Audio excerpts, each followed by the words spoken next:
It's sustainable. What do you say to those families who say, listen, we can't afford to pay $4.85 a gallon for months, if not years. This is just not sustainable. Well, what you heard from the president today was a clear articulation of the stakes. This is about the future of the liberal world order, and we have to stand firm. The future of the liberal world order, and we have to stand firm. The reason why gas prices are up is because of Russia. We know that if we don't change course, we will have hundreds of millions of people falling back into poverty. We have tens of millions probably dying, possibly of hunger. So this is a misery, and we have to address it. So to bring it at the forefront of our topics here, of our program, and to generate action. That's my intention. We are the gift of both God and science. We are the answer to the question. We are the promise delivered to all mankind. For that we raise our hand to one nation.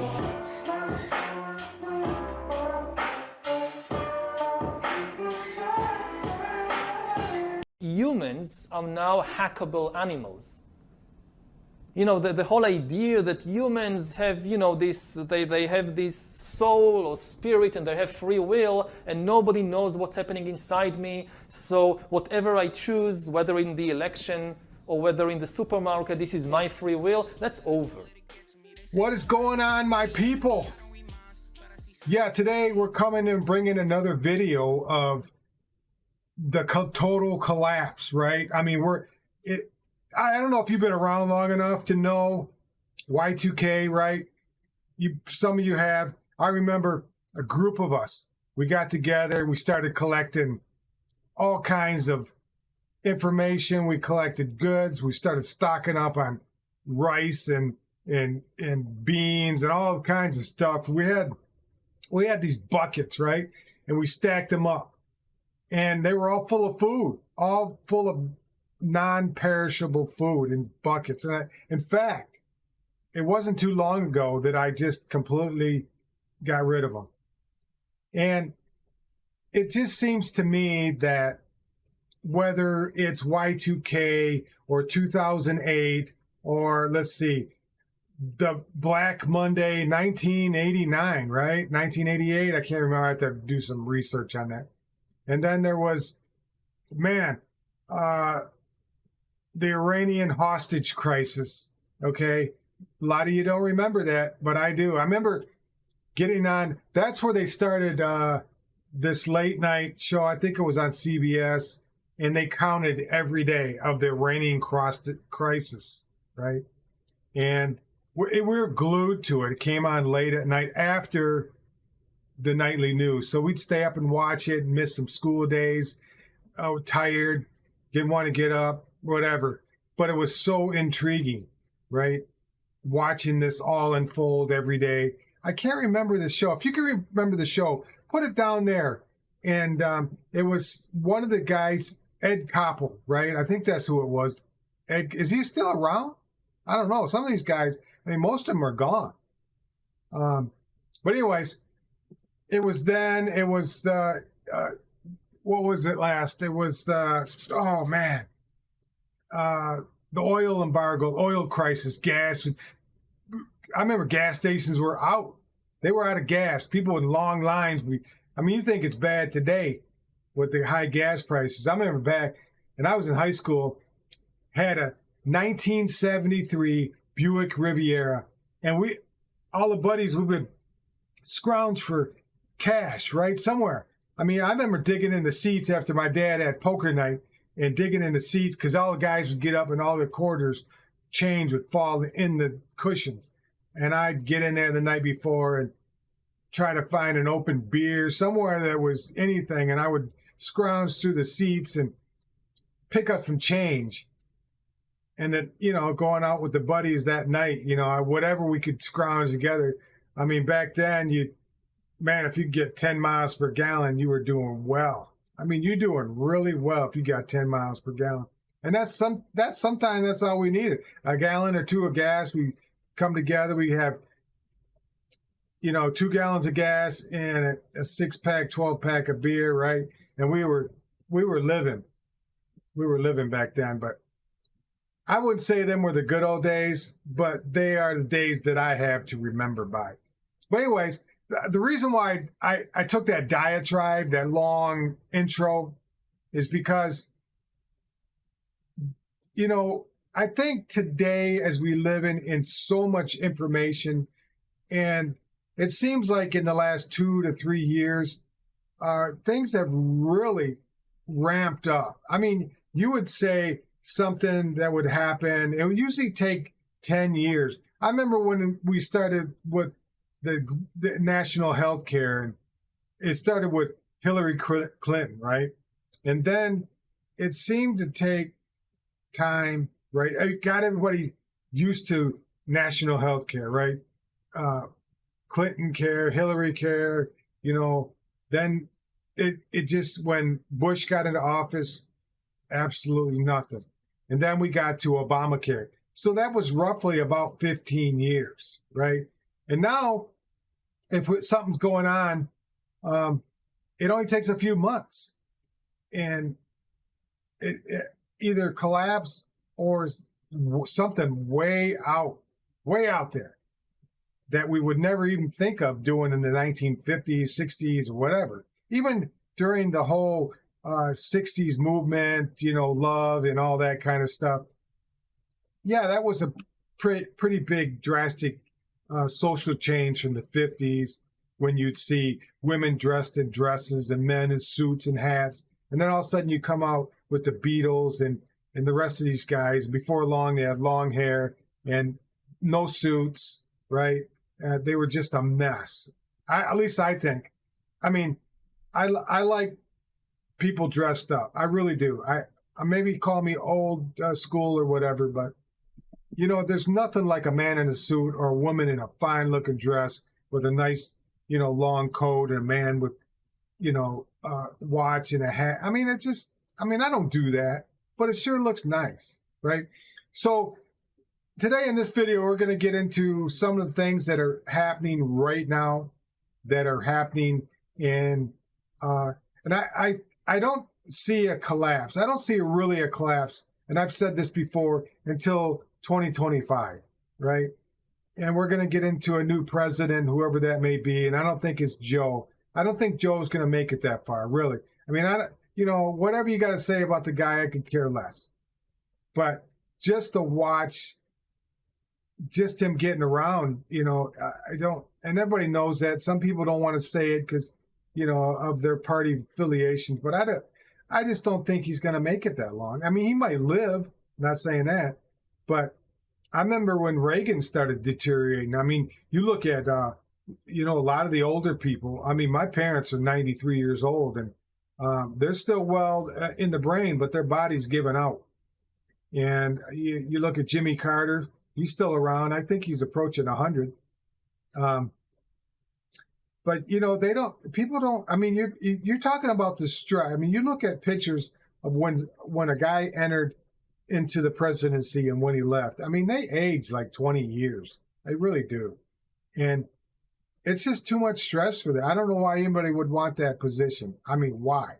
I mean, I don't understand why some of these guys in Congress are 80, 85 years old and still want to do that. I mean, there's such thing as the normal guy of retiring, right? Going out fishing every day, taking a chill, walk the dog, check the mail, go get the paper, what's left of it, that type of thing. And maybe once a week, go put some gas in the car, or, play some golf with the buddies, whatever. But it seems like these people in power or with a lot of cash, I don't know, you look at a lot of guys that are very wealthy, they don't retire. People in power, they don't retire at all. And I don't know why that is. I don't know if it's the lazy man's idea, like, I hate this freaking job and I want to be done with it. But anyways, so real quick on a couple of the home fronts here. We're talking about U.S. manufacturing growth weakens to 2-year low as orders slump. Now, a couple things with this. This is June, okay? So June 2022.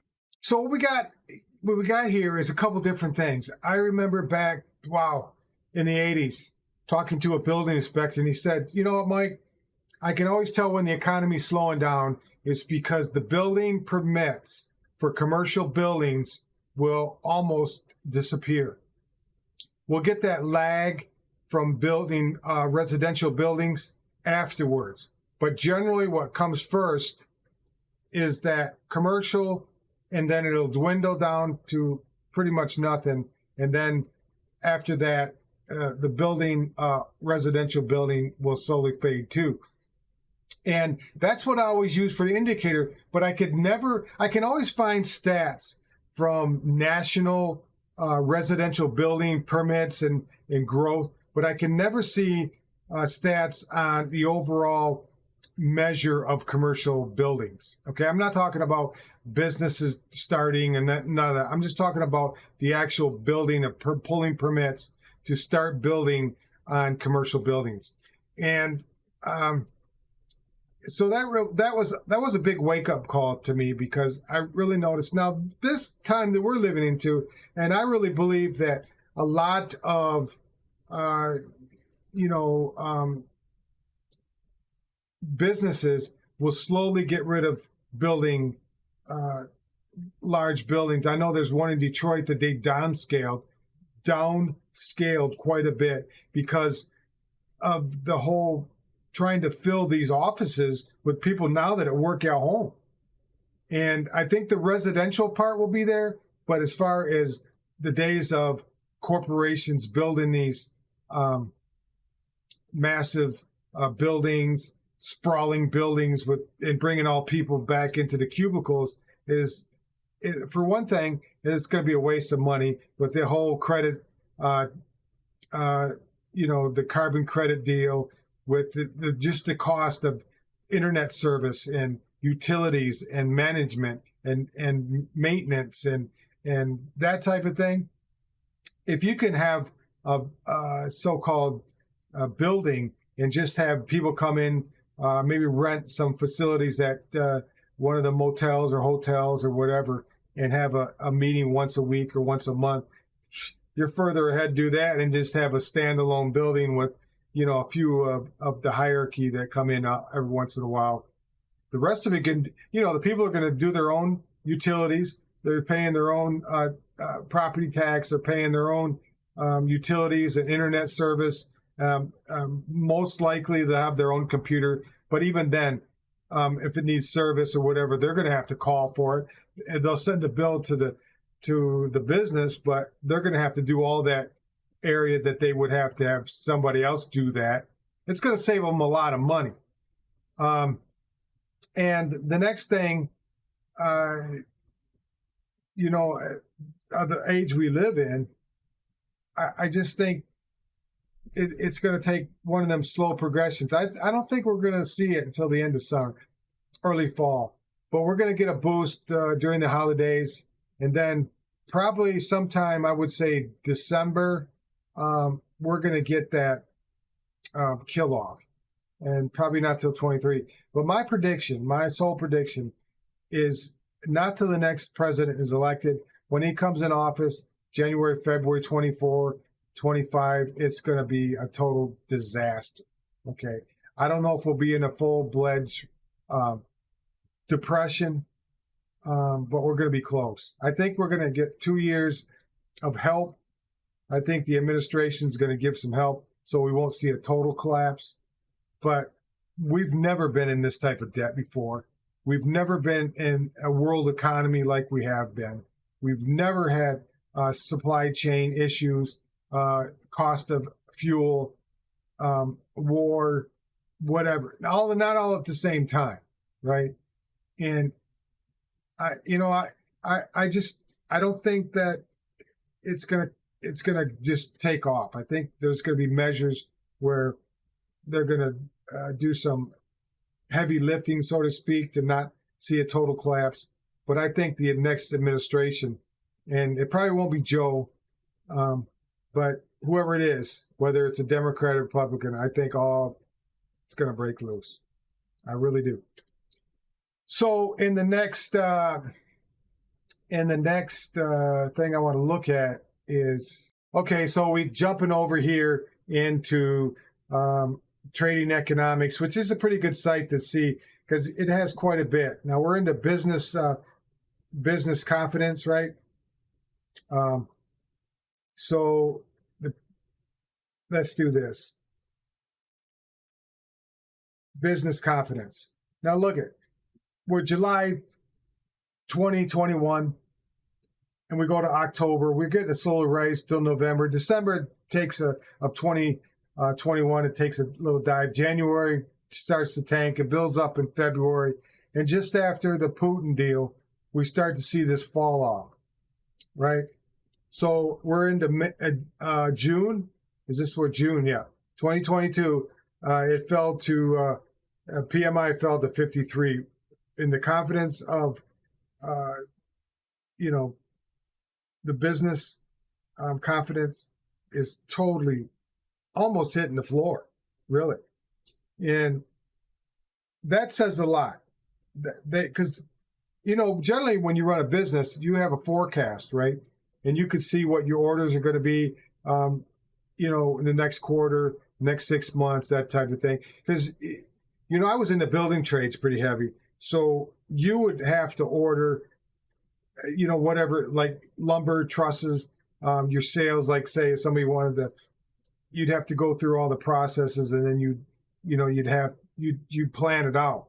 Like, how long is this going to take me? When is the order I'm going to put? Because a lot of times you don't put everything in your money all in one area, right? So if you had Joe here, he's going to build a house, you don't order everything on his house. Usually you lay it out, right? Because you might need some of them funds if some issue came up with another house or a snag. You could get that rolling quicker, get it done, get that money back. And then I'm not saying, you're taking Joe's money, obviously not, but the money you have allocated for certain items, because a lot of times Joe's money is not coming in until a certain part of that project is completed. So it go in stages, and you would need that money to get to that next stage in order for you to get your payment. You wouldn't take Joe's payment and say, hey, Joe, it's not like Lowe's where if you're going to buy windows, I remember doing a job, and Lowe's, they always take your money up front for the whole job, labor, finish, materials, no matter what it is, contractor fees. And this guy, he waited 3 years. His windows were somewhere in the neighborhood of $75,000 just for all the materials, window, the labor fee, everything. He waited 3 years of his money being held on by Lowe's. And Lowe's wasn't in a hurry. Once you get all that money, you're not in a hurry because there's so many avenues it has to go through, right? Before it gets down to the little guy, before the homeowner. Because once the signs that contract, they're done. They're not going to give you, unless you wanted your money back. There's really no reason for them to be in a hurry. But anyways, that's Lowe's. So, you can go down to this list and, you can go into money, you can go into central bank financial sheets. And it really tells you, like this go into the stock market, right? Let's do stock market. And we're looking at September of last year, right? We get this steady, up and down, but we don't get that fall off until about, I would say, somewhere in February. And this is probably when the Putin deal went on. We did get this rise here, and then now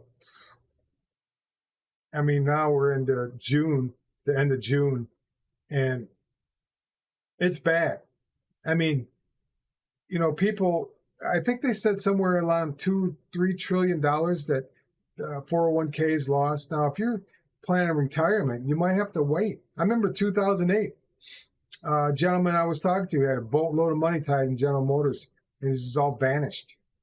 And he was into retirement. He was totally upset, and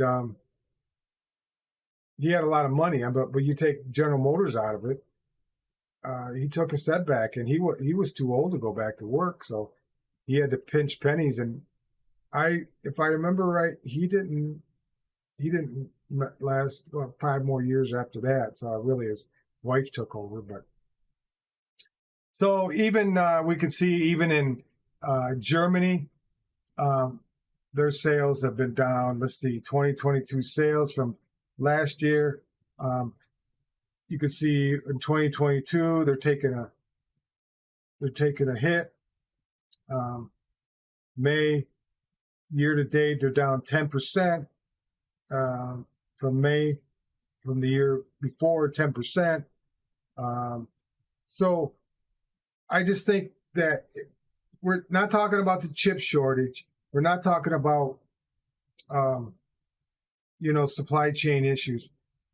We're talking about people thinking, hey, I'm not going to buy a new car, right? It's going to cost. It's just way too costly right now. I'm going to see what happens. That's generally what happens. So from my experience, the first industries that get hit the hardest are the automobile. And then you'll see all the building trades, okay? Like I said before, the first one was the commercial buildings. They go first, and then it's the auto manufacturers, and then it's the building trades. And the home building goes, and then it's the home improvement part. That's usually how that works out that way. And I know where I live, you could start seeing the buildup of automobiles in dealers' parking lot, manufacturers' parking lots, new vehicles, and people aren't going to be willing to spend. Now, if you think that wherever you stand on the electric vehicles, I could care less. I would drive one. I wouldn't drive one. It doesn't matter to me. But if you look at spending a meager, the lower end, $55,000, you could buy a 2 or 3 year old nice gas vehicle for $20,000-$30,000. You're going to buy a new electric vehicle for $55,000. That's the lower end. Now you can go up from there. You can get a Tesla. What do they want? $100,000. Some of these other ones are $150,000. That's way out of the price range for the average Joe. Now, if you're going to tell the guy working in the factory that he has to go out and spend $60,000 to $70,000, $85,000 for an electric vehicle so he can save money on gas, it's nonsense. I mean, to everybody else besides these people who are pushing this stuff, it's not practical. There's only so much lithium out there. All right. Now they call this fossil fuel. It's not fossil fuel. It builds on its own. I heard once before that it's the actual liquid the earth builds for the plates to slide on, the earth plates. It's like putting gear lube in your gears, whatever you ride, to give that so there's no friction. And once you get that friction, you're in trouble. And it's a natural occurrence in the earth to build it up. I don't know how many fossil fuels. I read an article yesterday. You know what? One thing is, I don't know why I get off on these tangents. This stuff that rolls around in my brain. I mean, it bounces back and forth, almost like a pinball machine. But anyway, so they capped these wells in Texas. Now they reopened them, and they found out, hey, what they were trying to do is save the oil that was there, so down the road they could punch back into them and use that if some other well went dry, right? So they broke them open and looked at them, and these wells were full again. So whether there's a whole migration of fossils that are moving in this area, I don't know. It just seems to me for how much fuel we burned in the last 100 years that, billions of decomposed animals, whatever. You know what I'm talking about? Jeez. So, I think we're seeing, I'm going to, as time goes along, put more of these videos out about the economy. But it's almost like that canary in the coal mine. We're starting to see some of this. I know that, this is what they're planning on doing. What they want to do is raise interest rates. People will start losing their jobs. And then we can curve inflation that way. That's the way everything's run. But to me, it's totally different. I mean, with China, with the Germany, Japan, all these other countries, Taiwan coming on, and you look at Malaysia, all these Asian countries that were Vietnam that weren't into play 10, 15, 20, even like China, 15 years, how much they've amassed their everything. You have a slowdown and you have a consumers buying stuff. It's devastation waiting to happen. And with the money that was thrown around the last 2 years, Trump started it and Biden continued. Even giving money to Ukraine and then doing this Build Back Better deal and all these other things. You're just spending more money. You're not actually putting anything. A lot of these money's going into think tanks and wherever they put it. I'd like to see them publish it, make a law where we're going to give a simple generic cheat sheet that a 4-year-old can see where all this money's going. Here's X amount of dollars. We sent some to help the homeless, whatever. Real simple. So a 2-year-old can look at it and say, yeah, that's where what did they give that money to, trash collection? I don't know. The economy it's not on a brink, but it's definitely on a situation where people need to be aware. And I'm not a great prepper. I have quite a bit of property. I have the skills to take care of myself. All my kids are grown. They could take care of themselves. But if I had to, yeah. And I'm pretty much self-sufficient, but I'm not one of these guys that are going to sit there and be a prepper and store up all this stuff. And next thing I know, I'm raided by either, a bunch of troops or, people in the area that they don't even know how to plant a garden, right? But who knows? I mean, once chaos erupts, I don't know if chaos erupts, but who has any idea? Who really knows? So looking at some other current data, this comes out of Reuters. It says in Berlin, a sharp fall. Why am I studying over my words? I don't get it. A sharp fall in new orders weighed on German manufacturing activity in June, darkened the outlook of Europe's largest economy, a survey showed on Friday. So as you can see, the world's economy you're talking about Germany, you're talking about the U.S., and you're talking about China because they keep having these lockdowns. And then, that'll trickle down through all these other countries, obviously Russia going through what they have. And not that they're a large economy. I think California almost has the same pop. I could be wrong. Don't do this to me. I could be wrong. I have to look it up. But nowhere near the population of some of these larger countries. And as far as India, the report hasn't come out that I've seen on India's economy in June. I mean, it's fairly early, but as you can see, it's starting that fundamental recession, once you get a downturn, especially in the auto industry. That's, like I keep saying, that's going to be your key indicator. When we see these slowdowns, then you get the layoffs, and then everything else stems from the auto industry because they're such a large manufacturing firm. Not probably in the Midwest more. Maybe now California and Texas is growing a little bit because you do have a lot of the foreign automakers down in the South now, California type thing, but mostly in the Midwest. you're going to see a slowdown because everything is kind of hinged on that.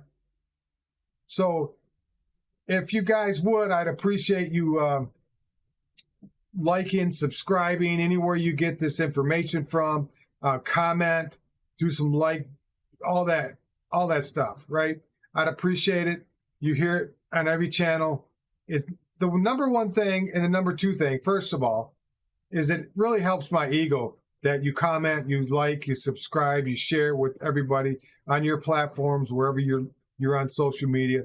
And number two is it really helps to grow this channel, to do something I really enjoy doing, and giving you the information that you can use and wisely, and to help you kind of meander through life.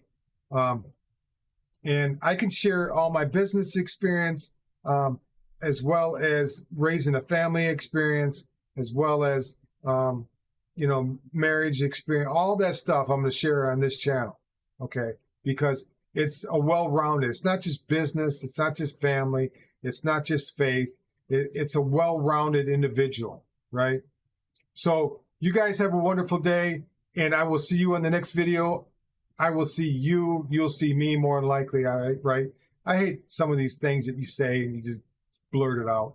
But so anyways, yeah, do that. I will see you next time. I appreciate you following me, and you guys have a great day. Bye now.